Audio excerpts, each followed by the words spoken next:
So much news over the weekend. I'm going to do a kind of a weekend roundup, including AVAX or Avalanche and a law firm. Also, the SEC hanging out with Grayscale, going over 3 cryptos they feel might just be a security. And then, of course, Binance and their Visa card, which are going to use 14 different cryptos. Those are just some of the stories I'm going to go over today in OG crypto and NFTs. Hello, my name is Troy. And every day, Monday through Saturday, we go over the latest in digital assets and NFTs. Before I jump into those articles, do me a favor, hit that subscribe button. Boom, pound that subscribe button.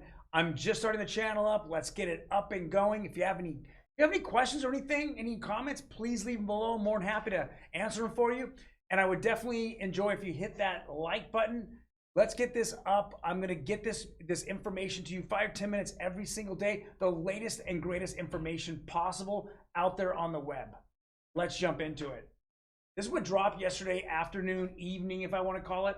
So a law firm, or actually say a watchdog, quote unquote, I'll call it, they call whistleblowers, called Crypto Leaks. They came out yesterday and said that a law firm was hired by Avalanche or Ava Labs to go out and sue Avalanche's competitors such as Solana and others. And so I know that Solana is being sued here in the United States as it being a security. So we're not sure we want to give out all this information, because before I get into an opinion about it, we got to make sure it's true. Now, the founder of Avalanche has now denied and actually laughed off it, all these allegations. But Crypto Leaks is saying that the law firm has these secret videos that were videotaped between conversations between Avalanche and the law firm itself. We're gonna find out what happens here. I'll push this aside, put it in the vault until we have more information on it. For right now, we have allegations from Crypto Leaks, and then we have denials from Avalanche's team. So let's keep it at that for the moment. We will follow up on that.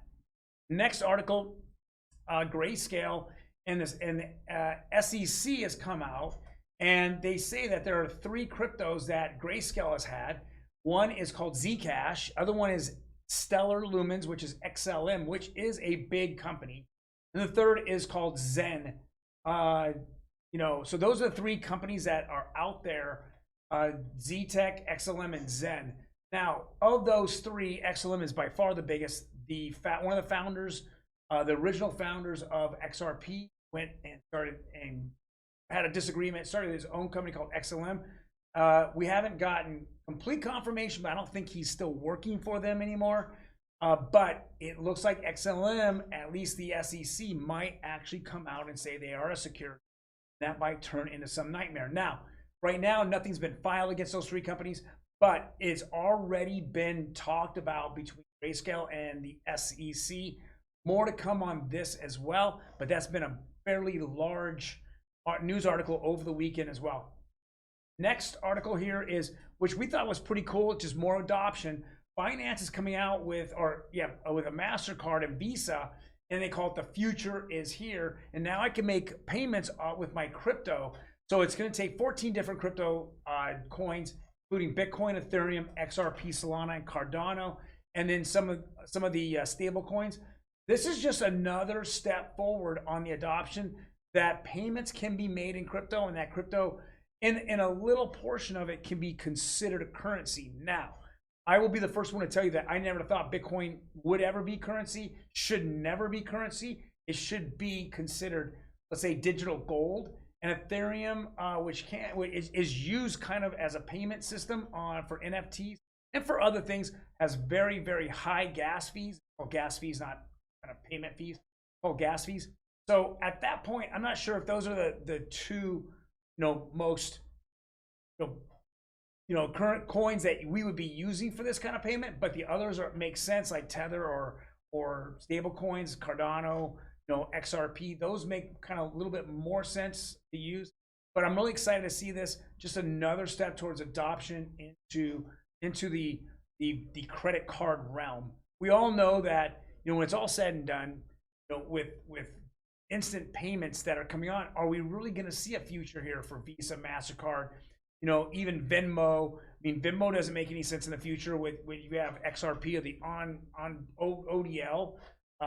Does MoneyGram make any sense? None of these things make really any sense. They're going to have to either adopt crypto and make it as cheap as possible, or they're just going to get left behind, because at this point, when moving money around, it costs fractions of pennies, and they're charging, fees of 5-10%. So let's keep that as the future file, but we're seeing the beginning of it here right now, adopting, because they need to adopt it or they will get smashed. Next article, which is from 2018, and this has been brought up now. It's becoming a very, very big thing.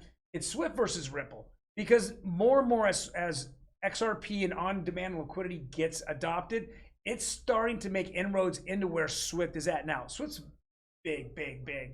They are the 40-year legacy system that has been moving money around now, and they use an outdated system which is only 95% accurate and is very costly. You have a middleman in there collecting fees. That's all he does. He makes millions upon hundreds of millions of dollars a year collecting fees.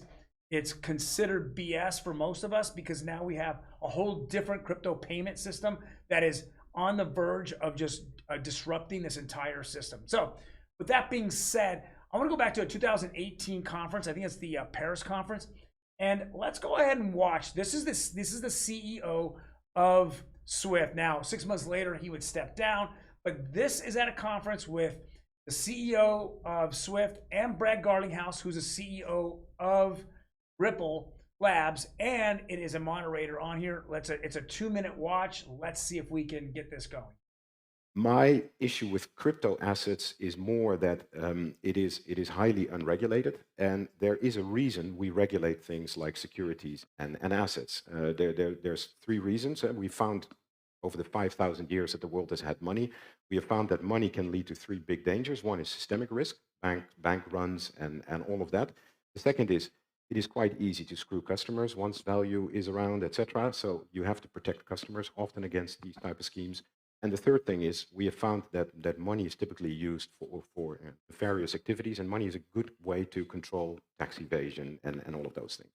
And that's why we regulate the financial industry. That's why we have central banks. That's why we have lenders of last resort. That's why we have the SEC on securities, to make sure that securities offerings are true to value. They say what they do, etc. None of that exists in the crypto world, and I think that is none of that exists in the crypto world. I think that's an issue. I don't know how we can say none of that exists in the crypto world. Every Ripple transaction is going through a regulated endpoint to a regulated endpoint. There are no transactions that are not KYC. There's no transactions that are monitored for AML. So, I mean, look, I actually think using digital assets, and I had the governor of a large central bank in Southeast Asia say to me, if customers were using XRapid, which is Ripple's XRP liquidity, it actually reduces systemic risk to a country, a small economy. Let me explain briefly what that means. Today, in order to, if you're a bank in fill-in-blank country, you pre-fund accounts around the world. If you're a small economy and you're pre-funding billions of whatever the local currency is into other accounts, you actually are losing control over those. And when there are currency runs, when there are challenges for local economies, that creates risk, increases the risk systemically. So if you didn't have to pre-fund, but this is an observation that I didn't make, this is an observation that a central banker made to me, that if all of the banks in this particular country used XRapid, the systemic risk would actually go down because they'd have more sovereign control over their own currency. Wow. Wow. So that is fantastic. Brad Garlinghouse, basically refutes everything that the Swift CEO had to say. This is incredible. Now, the reason why I played the 2018 video here is to say that we are seeing this happen today. We just saw, a week and a half ago, that Brazilian's biggest bank, AVAX, has now on board. Now, we're talking Swift goes and moves trillions on trillions of dollars. Now, in 2009, they came out and said it was about 6 trillion. That was 10 years ago. Today, it's probably double that. It's probably about $12 trillion that are moved on a daily basis. Now, Brazil and AVAX move about 780 billion a year in theirs, and that was, as of last year's, probably closer to $1 trillion this year.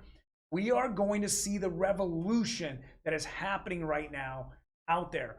Can you imagine that how much money is being pre-funded for, let's call it $10 trillion on a daily basis? There's trillions of dollars of liquidity that's being pushed out for pre-funding that's taken away from the money, the monetary system, from the banks and the central bankers, which are the governments.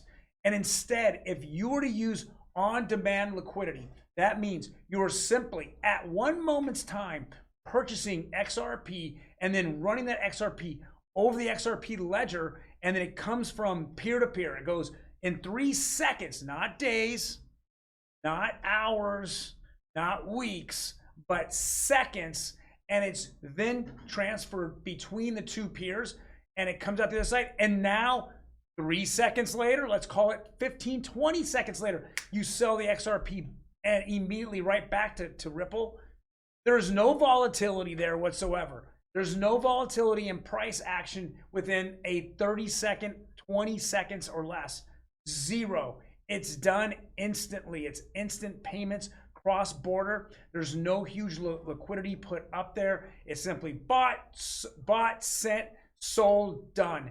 It's not trillions of dollars that are sitting there waiting for days and days to go by for Swift to finally get in gear and then shoot that money between their peers.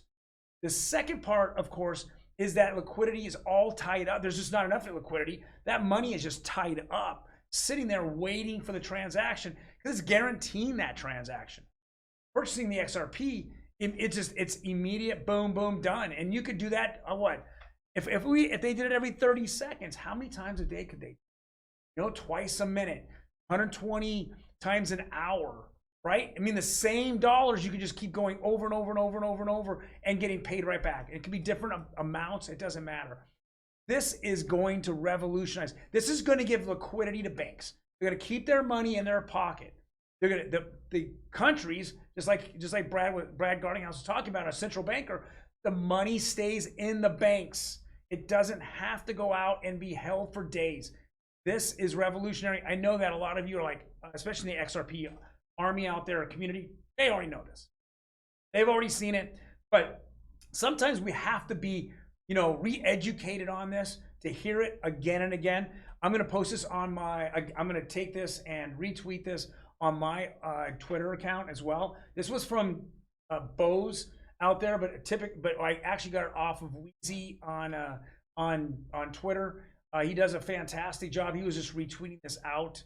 But yeah, I'm excited about XRP. The more and more I did my own research, I realized that this is going to be it's going to revolutionize the largest industry in the world. It's not the metaverse. It's not going to be gaming. It's going to be financial technology, and the financial markets are going to be we won't even get into using this on the stock exchange, or using that land deeds, or using this for credit card payments, or any payment where there's a middleman involved. Any payment, all payments. I mean, it's incredible. This is going to be revolutionized. I can go on for hours. Let's just move right on to the next one. Now let's go take a look at this. So this is a metaverse game, and I'm going to bring in our producer Emmy on this. I know it's called Ragnarok. Ragnarok. I got to bring her in on this. This is an incredible NFT scam, and she's kind of, bring the light to it, right? And I want to bring her in to kind of go over with. So how you doing, Emmy? Oh, I'm great, Troy. Thanks. I see you dressed up today for us. Yeah, I'm super dressed. No makeup, t-shirt. Yeah, yes, I absolutely. Mm-hmm. I think that I call it Ragnarok. Ragnarok, like the Thor movie. Okay, Ragnarok. Okay. Yeah, there we go. There we go. I must have missed that Thor movie. Yeah, I'm a hammer guy. I just look at the hammer and that's it, right? Okay, and yeah. he's pretty fun with it. All right. So the headline here says Metaverse game CEO loses $2 million in bad trades, promises to pay it back. Yeah, so wow. This is really kind of crazy. I was reading about it this It blows my mind. I think situations like this are exactly why people are like, oh, NFTs, crypto, what is scam, blah blah blah. You know what I mean? I think it's really situations that create that type of narrative when it comes to Web3 and forward. Right. Everything, right. So it's kind of interesting. The CEO, I forget his. So let's start from the beginning. Yeah. When did this project begin? So it started in April, actually. Okay, April this year. April this year. And it was seed funded. So someone gave him a bunch of money. Well, I heard it was $15.5 million was given yes. to this project but prior to anything, it was just funded. And so from there, what happened?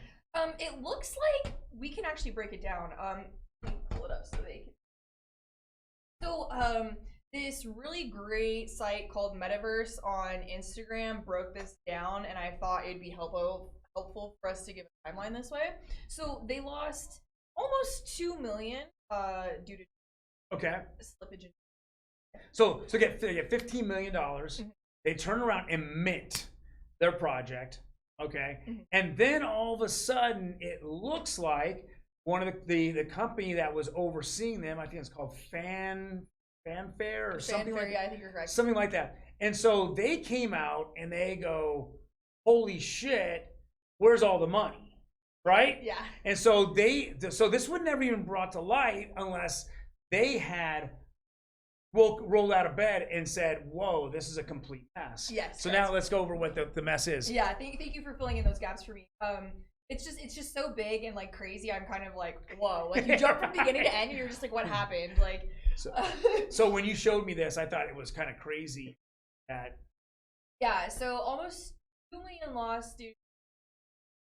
Almost so far paid audit work. Okay. So I'm assuming, I mean, audit is kind of different, but I'm assuming that's for the actual NFT. Yes. That were minted. Okay. And when they put big things, I'm sure this is a copy and paste, right? Off of it. And then 1.3 compensation for postman, so paying people. So let me understand this. 1.3 million was given out for payroll prior to post mint. So from April to whenever mint date was, because I know it's already been minted. Okay. So from April to wow. Yeah. I mean, you better have a lot of people working on it. I want to say it was only like 22 or something like 22 people. Yeah. And then 1.25 million salaries for core team members total from the start. Okay, so this is post mint and this is from before. Okay, so they get this seed money and they go ahead and they say, well, you know, we've already worked on the project and here's some money. Thank you for the check, but we're going to go ahead and pay ourselves. And then this is almost 3. They get a big old lion share. Okay. Founding member. Do we even know how many found? I don't know the exact. Okay. Yeah, I don't know. So they had to buy out the co-founder for one of them. 1.5 million. The 1.5 million was given from April, and we don't know when they actually started this project. Yeah. But from whatever, so if I'm looking at this, it seems like just a bunch of people just did a literally a cash grab. Yeah, exactly. So almost 500,000. There's all this, but the part that kind of gets me is so when they realized what was going on, they basically spoke to the CEO and they were like, "Hey, what the hell?" So he cut his salary. Okay. 1.8 million. So $600,000. So the guy's basically making $50-something thousand a month. So yeah. So that was the first thing he did, and I think him doing that was like, "Oh, please don't." Well, yeah, you know, that's kind of how I see that. But just like with anything, you know, when I watch, I know I'm gonna throw a little ring. When I watch Mr. Wonderful, Kevin Leary, he's been saying now for a year the worst thing in this space is idiot management team, and he uses those exact words. I just saw him again. He goes, "It's idiot management team." Yeah, it's definitely that, and the CEO was actually saying that the company got brought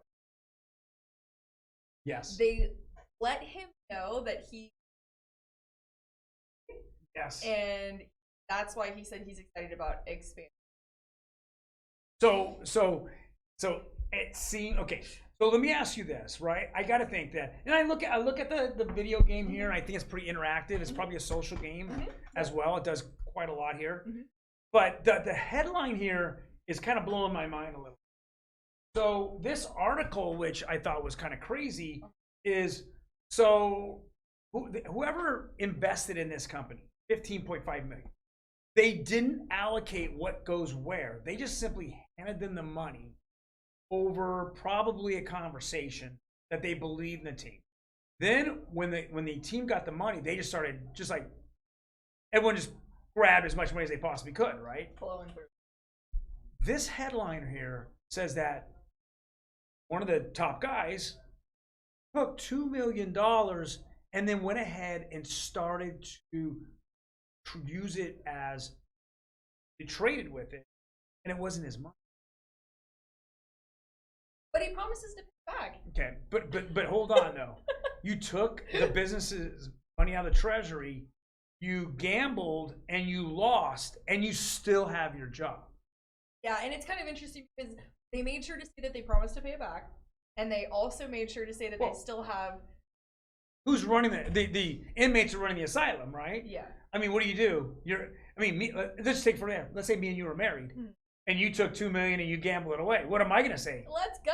No, Yeah. Yeah, you're gonna be very upset. I'm gonna be upset. Yeah. But I'm not gonna fire you, right? Yeah. Because we're married, right? Yeah. Now, if you went to a board of directors, which they probably don't have, or you had a DAO, which I saw that the 10,000 collection that was 2,900, a little over 2,900 unique holders of these NFTs. If they were able to vote, what do you think they would vote? Of course, he'd be out. He'd be out. Done. Yeah. So this shows you how much dumb money is in crypto.